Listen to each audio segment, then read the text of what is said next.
Businessman dies from accidental shooting while hunting in Portland. Hi again and welcome. This is Links 007 TV News Report, and we'll be right back with the details to come. Welcome to Links 007 TV News Report, providing you with the best in local and international news updates. This is a place where you can get the most reliable and informative news information. Links 007 TV News Report. Welcome back and thanks for joining us. This is Links 007 TV News Report. A 54-year-old St. James businessman died after being accidentally shot by his own while hunting deer in Hope Bay, Portland on Sunday morning. The deceased has been identified as David Watkins of Brendan Hill in St. James.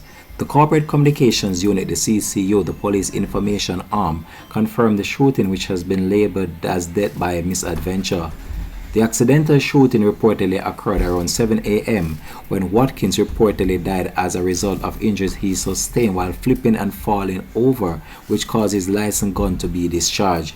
He was hit in the side and transported to the Port Antonio Hospital, where he was pronounced dead. The shooting was a death by misadventure, a representative of the CCU told reporters. This has been Links 007 TV News Report. Thanks for watching.